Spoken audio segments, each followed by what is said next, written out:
આ પરીક્ષા એવી છે કે રાજ્ય લેવલની પરીક્ષા છે. એમાંથી રાજ્યમાં આપણા 5મા ધોરણમાં 3 જણા પાસ થયેલા છે.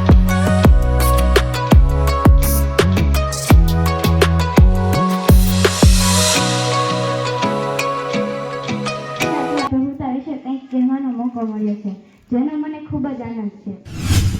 આપણે બધા જાણીએ છીએ કે સ્વચ્છતા ક્યાં પ્રભુતા છે. સ્વચ્છતા આપણા જીવનનો એક મહત્વપૂર્ણ ભાગ છે. જો આપણે ઘર, શાળા, આપણા આસપાસનું વાતાવરણ સ્વચ્છ રાખીએ તો આપણે પણ સ્વસ્થ રહી શકીએ છીએ. ગંદકીથી અનેક રોગો ફેલાય છે, જેમ કે ડેન્ગ્યુ, મલેરિયા, ઉલટી જેવા રોગો પાણી અને કચરાના કારણે થાય છે. પ્રધાનમંત્રીએ પણ સ્વચ્છ ભારત અભિયાન શરૂ કર્યો છે, જેનો મુખ્ય હેતુ આપણા દેશને સ્વચ્છ બનાવવાનો છે. સરકારનો જ નથી પણ આપણા સૌની પણ જવાબદારી છે.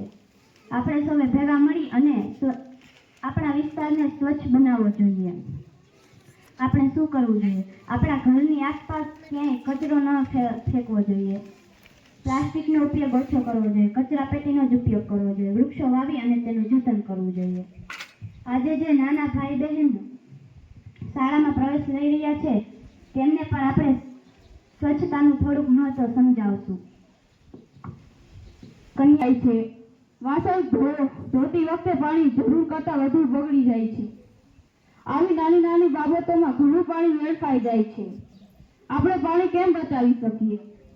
નળ ખુલ્લા ન રાખવા, બ્રશ કરતી વખતે નળ બંધ રાખવા, લીક થતા પાઇપ કે નળને તરત જ રિપેર કરવા, વરસાદના પાણીનો સંગ્રહ કરવો.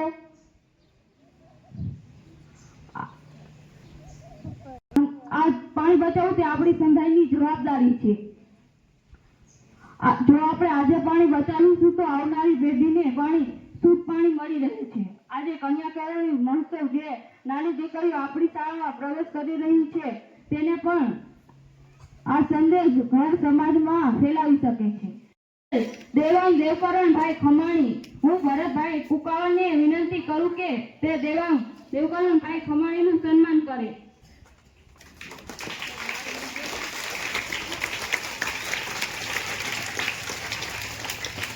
નંબરે પાસ થયેલ ભૂમિકા દેવસીભાઈ ખમાણી, હું મહેશભાઈને ગોરિયા ને વિનંતી કરું ભૂમિકા દેવસીભાઈ ખમાણીનું સન્માન કરે.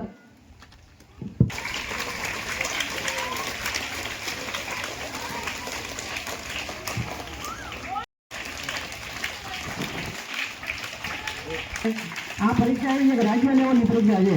એમાંથી રાજ્યમાં આપણા 5મા ધોરણમાં 3 જણા પાસ થયેલા છે. રાજ્યના લાખો વિદ્યાર્થીઓ પરીક્ષા દેતા હોય, એમાંથી પરીક્ષા પાસ થયેલા 3 જણા છે આપણે, બરાબર.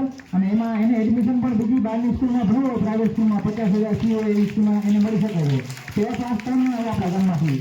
ચાલો વચન થાય એના માટે આપણે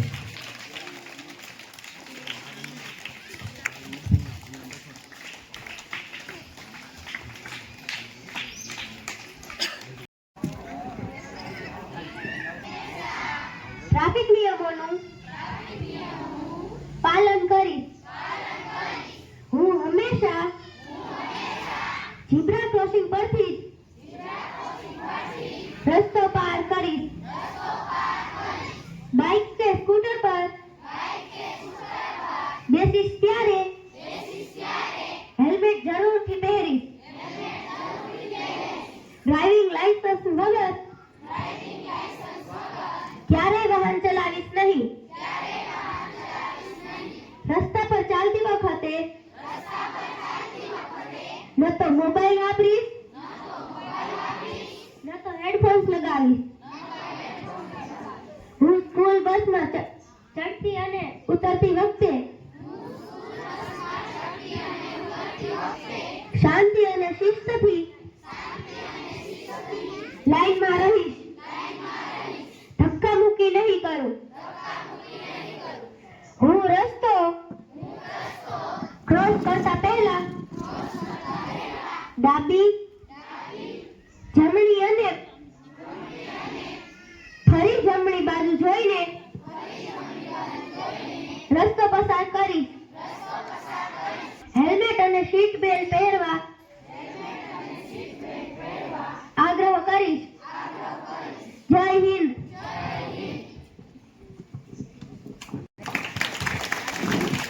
एक साथ बैठेंगे, बैठ जाओ। ચાલો ભાઈ જાલી ગામ પ્રાથમિક શાળા સવારના તો કે અત્યારે 10 વાગી ગયા કમ્પ્લીટ. શાળા કેળવણી મહોત્સવ 2026 અને સરસ મજાનો બધો કાર્યક્રમ હતો જાલી પ્રાથમિક શાળા. ચાલો ભાઈ સરસ મજાનું આપણે આયોજન હતું જાલી ગામમાં અને ખાસી વાડી બાજુ હતા.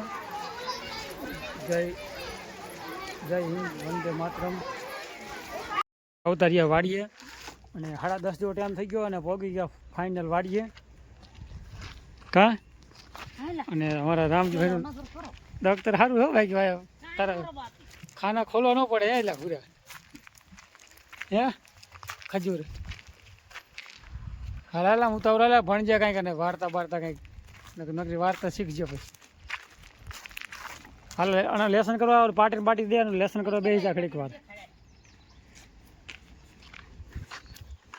હાલ કે સર્વિસ થોડી સર્વિસ કરવી જોઈશે. જો કે મીટિંગ તો વાલી મીટિંગ હતી એટલે જઈને તરત આવતા રહ્યા ભાઈ. હવે છોકરાને અમારા સાહેબે ઘણી બધી જો કે શીખામણ આપી છે માવતરને બધાને ઘરે તમારે ધ્યાન આપો થોડી ઘણી. મોબાઈલ જોવાનું ઓછું રાખો. તમે લઈ લો બંધ કરો ને હવે તમારું. ઓકે હાય ચાલો ખેડૂત ભાઈ આ બાજુ અમારે રમેશભાઈ દવા છાંટવાનું ચાલુ કરી વાર્યું છે. રમેશભાઈ ચાલા હો દવા છાંટે છે.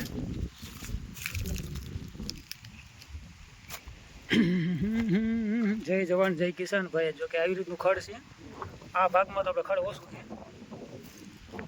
આ ભાગ છે કમ્પ્લેટ આપણે નારિયેળી વાળો. જો કે સામે દેખાતી નારિયેળી આમાં ભાઈ દવા આપણે છાંટે છે અને શક્ય જો કે દવા છાંટે છે. હવે પંપ ચાલુ કર્યા બેટરી વાળામાં.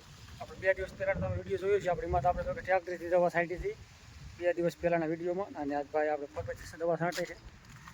રમેશભાઈ એક છાંટે છે આમાં જો કે 15-20 પંપ જેવું જોઈશે તો દવા છાંટી જાય છે. અને મારે તો કંઈક બીજું કંઈક કામકાજ છે એટલે દવા છાંટવાના ટાઈમ નહીં આવે મારે એટલે ભાઈ એક છાંટશે દવા. અત્યારે જો કે બપોરના 12 જો ટાઈમ થઈ ગયો છે ને હવે ખાવું છે નાહવા. પહેલાં નાહી આવી પછી પાછા કામે લાગી. અને સવારમાં તો જો કે વધારે આપણે નિશાળે વધારે રોકાણા 1-2 કલાક જેવું નિશાળે રોકાણા જાલી ગામ. અને ચાલો ફટાફટ નાહવા જઈશું. અને આપણે આ બાજુ જો કે રમેશભાઈ દવા છાંટે છે અને સફેદ દવા છે. દવા ભાઈ આવી રીતની છે સફેદ લીટરમાં. અને આજે ભાઈ જો કે 25 જૂન થઈ છે. વરસાદની જો કે આગાહી હતી આપણે 22 થી 25ના રાઉન્ડમાં હતો. બીજો રાઉન્ડ હતો 25 તારીખમાં પણ આજ 25 થઈ પણ આજ ભાઈ કાળા કાગડા ઉડે એવું લાગે હાવ. અને હવે પછીની આગાહી પાછી 27 થી 28માં છે. 27 તારીખ 28 તારીખમાં એમાં જો કેમ થાય હવે. બાકી અત્યારે તો તમારે બપોર પછી તો કે હા ઉડાડી જાય છે. બપોર લગી કાંકે વાદળ દેખાય છે એટલે આવું છે કુદરતના ભરોસે બધું હાલે છે. ખેતીવાડીનું કામ પણ ભાઈ પાણી વારી મરી ગયા. વરસાદ કીધું હવે આવે તો સારું છે. અને આ આપણે પાડોશીનું વાવેતર મગફળીમાં જો અમે તમારે મગફળી તો કે કોટાઈ રહી છે કમ્પ્લીટ. 2 થી 2 પાણી પાઈ દીધા છે અને ત્રીજું પાણી પાવું પડશે. એટલે વરસાદ વગર ભાઈ આવું છે જોયો મોલ થાય જ નહીં. અને જો તમે ખોખામાં 2 પાણી પાયા હવે કાંઈ કોટા દેખાય થોડા ઘણા પણ જોયો થાવ દમ તો છે જ નહીં. બાકી આમાં તો કેટલા મણ વાયા દાણા 10 મણ કમ્પ્લીટ વાયા છે. અત્યારે પાણી વાળવાનું ચાલુ છે કામ.